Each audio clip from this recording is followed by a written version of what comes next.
सबके हृदय में विराजमान चैतन्य स्वरूप से विराजमान परम कृपालु परमात्मा को प्रणाम करता हुआ सभी पूज्य संत चरणों में दंडवत प्रणाम करता हुआ हृदय से यहाँ विराजमान आप सभी महापुरुषों का स्मरण करता हुआ वंदन करता हुआ बहुत ही प्रसन्नता की बात है, अखिल भारतीय संत समिति के द्वारा देश हित में यहाँ पर चर्चा हो रही है और रामानंदाचार्य स्वामी हंसदेवाचार्य जी महाराज श्रद्धेय जगत गुरु जी, उनका भी बार बार स्मरण होता है। और जिस तरह स्वामी जी ने इस अभियान को चलाया, जिस तरह से उन्होंने जो गति दी है संत समिति के द्वारा, तो वर्तमान स्थिति में भी वो जो गति उन्होंने प्रदान की थी संत समिति को, आज उसी गति से संत समिति कार्य कर रही है। ये बहुत ही प्रसन्नता की बात है और इसी माध्यम से हम उनको श्रद्धांजलि भी दे सकते हैं। यही उचित श्रद्धांजलि जगत गुरु जी को हो सकती है और संत समिति कभी जगत गुरु जी को भूल नहीं सकती, क्योंकि मुझे और हम सब को उन्होंने एक बहुत बड़ा आत्मविश्वास दिया है। और इस भारत के सभी संप्रदायों को जो श्रद्धेय वामदेव जी महाराज ने प्रयास किया था, उन्हीं प्रयासों को आगे बढ़ाते हुए इस देश के सभी संप्रदायों को उन्होंने जोड़ कर रखा। यहाँ पर जैसे अशोक जी बात बता रहे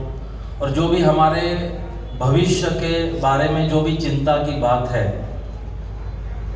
हमारे अगली पीढ़ी के संस्कारों की बात है, तो जरूर इस बातों के ऊपर हम सभी संत महात्माओं ने सोचने की जरूरत है। मैं मानता हूँ जो भी अपराध होते हम देख रहे हैं, सरकार किसी भी हालत में इन अपराधों को नहीं रोक सकती, चाहे कितनी फांसी की सजा दे दे या एनकाउंटर करा दे। सरकार इन अपराधों को नहीं रोक सकती, लेकिन अपराधों को अगर हम रोकना चाहते हैं तो जरूर संस्कार इन अपराधों को रोक सकते हैं। और आज बात आती है राष्ट्र मंदिर की, भगवान श्री राम के मंदिर की, तो इसीलिए भगवान श्री राम का मंदिर, ये राष्ट्र मंदिर जो निर्माण हो रहा है, उस मंदिर की इसीलिए जरूरत है कि घर घर भगवान श्री राम पहुँचे, भगवान श्री राम का चरित्र पहुँचे। क्योंकि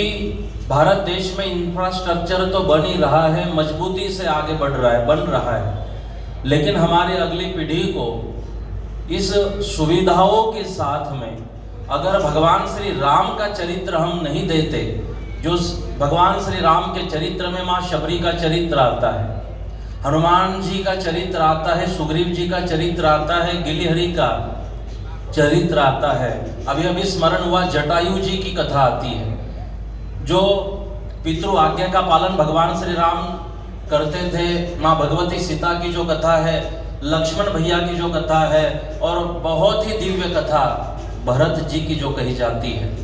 तो ये सारी जो भगवान श्री राम की कथा है, जो एक आदर्श परिवार का एक उदाहरण है। अगर इस राष्ट्र मंदिर के द्वारा, निर्माण के द्वारा कहा जाता है कि इस भगवान श्री राम के मंदिर की नहीं, तो इस राष्ट्र में एक धर्म की स्थापना हो रही है, संस्कारों की स्थापना हो रही है। तो इस मंदिर के माध्यम से, भगवान श्री राम की चर्चा के माध्यम से जरूर हम अगली पीढ़ी को संस्कारित कर सकते हैं भगवान श्री राम के चरित्र के माध्यम से। तो साथ साथ में हम अपने भविष्य को,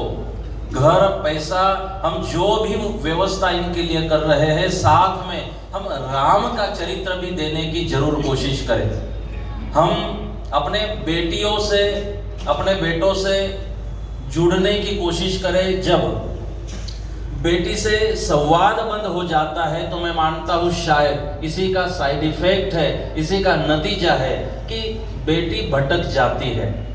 और हमारी संस्कृति जो है, हमारे संस्कार जो है, इसमें विनम्रता है, इसमें सद्भाव है, इसमें विश्वास है, इसमें प्रेम है, इसमें दुलार है। वसुधैव कुटुंबकम की एक संकल्पना अपने हिंदू धर्म में जब से बालक जन्म लेता है तो चींटी से लेके हाथी तक सब में, फिर श्वान में हो कहीं भी भगवान का ही चरित्र देखने की बात कही जाती है, भगवान देखने का ज्ञान दिया जाता है। इसी भोले भालेपन का फायदा जो विधर्मी है वो उठाते हुए ये जिहाद का काम करते हैं। तो जरूरता से हम अपने, जैसे माँ भगवती दुर्गा का, माँ भवानी का जो चरित्र है, हम देखें तो सारे हमारे देवियों के पास शस्त्र है, अस्त्र है। तो हम जरूर ये कथाएं भी अपने बेटियों को सुनाने की हम कोशिश करें, और हम संत महात्मा इस तरह से थोड़ा जागरण का काम अगर संत समिति के द्वारा करते हैं तो मैं मानता हूँ ये संस्कार जरूर इन सारी चीज़ों से बचा सकते हैं।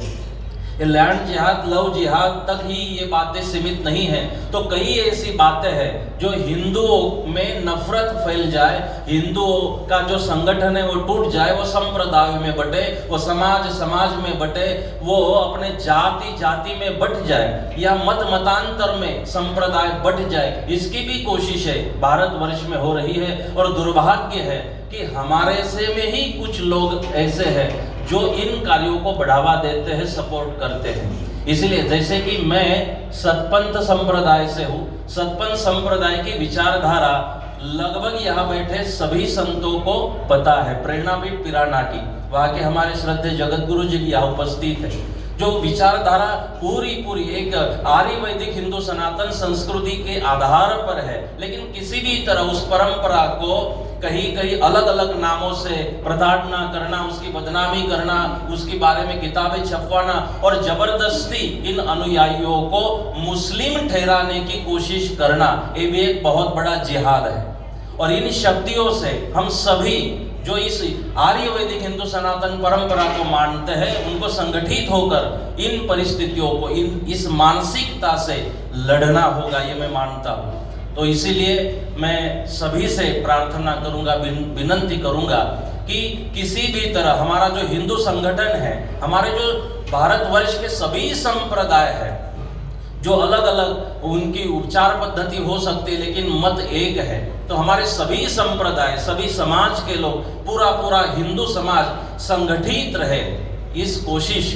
को हमें आगे बढ़ाना चाहिए। मैं सभी पूज्य चरणों के, पूज्य संतों के श्री चरणों में दंडवत प्रणाम करता हुआ बस अपनी वाणी को विराम देता हूँ और प्रार्थना करता हूँ कि किसी भी हालत में हमारा देश एक होना चाहिए, नेक होना चाहिए, और सभी संप्रदायों का संगठन आगे भी बने रहना चाहिए और बढ़ते रहना चाहिए।